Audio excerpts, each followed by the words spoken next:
We waste a lot of our energy and create a lot of unnecessary stress in our daily routines simply because we are inefficient in how we do them. In this episode, I want to talk about how to create more efficient routines by actually removing things and helping us stay in motion a little bit easier without having to add any extra habits or really change our habits altogether. So, I want to talk about the idea of a routine. Usually, when we think about a routine, it's like things that we're doing consecutively, whether it's like your morning routine or evening or whatever it is. It's like step one, step two, step three, and it's all like in consecutive order.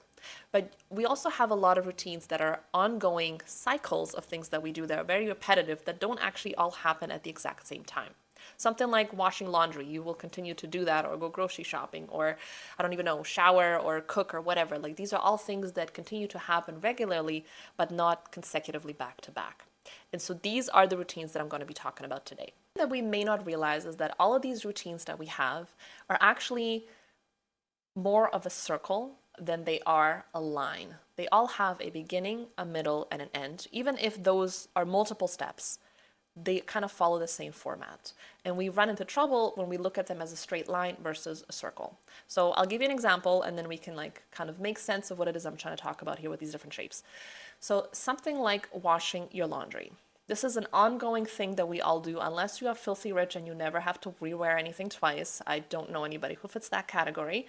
But if you're like the commoner that I am, you probably have washed some clothes in your life. And so what that routine slash cycle looks like is that you have clean clothes, you wash them, you wear them, you throw them in a hamper. You're not going to wash every single item right away, so you usually collect them for a little bit.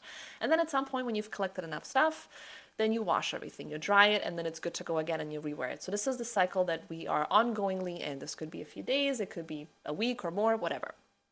And so the way that we treat this in a straight line is that you wash your clothes, you wear them, you throw them in a hamper, and then at some point you realize that it's time to wash them because you've ran out and you have nothing to wear. And in these moments, even though this is a very repetitive cycle, we're panicking because now you don't have anything to wear, or maybe you were going to go to the gym, but now you got nothing clean, now you can't go. It's really throwing a wrench into your day when really this could have been completely avoided. So what I want you to think about is this is actually a loop. Not only does this regularly happen, but we can connect the ends of the end of the routine and the beginning and make them a seamless slash infinite circle if you want, so that we're constantly in the loop without having to expend extra energy panicking or trying to bring us back up to speed. So my suggestion for if this is your problem that you have is actually finding where the natural end would be. So let's say I am nearing the end of my clean clothes. That is a natural end. You can decide what signal you want to use, whether it's like, let's say, the time of the week. So maybe Thursday is a day when you're going to do laundry, no matter how much stuff you've collected. Or you can say, when I grab the last shirt, the last sock, the last whatever, this is my signal that it's time to wash it. Even though you're not necessarily in the red yet, you're using some kind of a signal that lets you know I'm done, so that you can prep the end of the routine to already look like the beginning. This way, you're not going to be stressed and you're just following the natural energy and flow that's already there. You don't have to bring in extra new, you don't have to do anything brand new. You're just literally doing the same thing you were going to do in a better, efficient way. So if you needed help with your laundry, that was your tip right there. The way that I've been using that recently, I don't know if when this went out, I have lights in the back. I have one on my, I guess my left, you're right. I have a blue one, there's usually a purple one, it's currently dead. So I don't know what that says.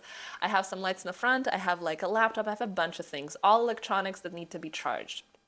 So usually the routine that I have is, even though technically the routine ends when I'm done recording, I actually use this as a setup to charge my stuff for the next time. So what I was trying to avoid, which I guess I've been recording for a while, this is why that happened, is that instead of feeling like, oh, I'm done recording, I'm now done, I use that to expend a little bit more energy to charge all the things I'm going to need to use again. So that the next time, even if I'm running behind or something's coming in the way, I'm not going to be panicking last minute, trying to figure out how much I can charge my stuff with 20 minutes to spare. And is it going to run out just like the one that ran out right here?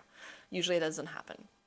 So I've created a more stress-less loop for myself where I get to focus on the things that are important to me without having to feel like I'm ever expending extra energy. And even though it seems like a bit of a nuisance sometimes to have to like add an extra step, the amount of effort you're going to spend at the end of your loop setting up for the beginning is going to be way less than the mental and physical effort you're going to have to put in trying to get stuff up going again. Whether that is resetting your workstation at work or at home, whether that is simple things like washing the groceries, like the fruits and vegetables that you bring home from grocery shopping, even simple steps like that can already get you closer to being in the beginning of the loop again. Whatever it is, it's like you're running out of grocery items. Don't wait till you're at the store trying to figure out what you need.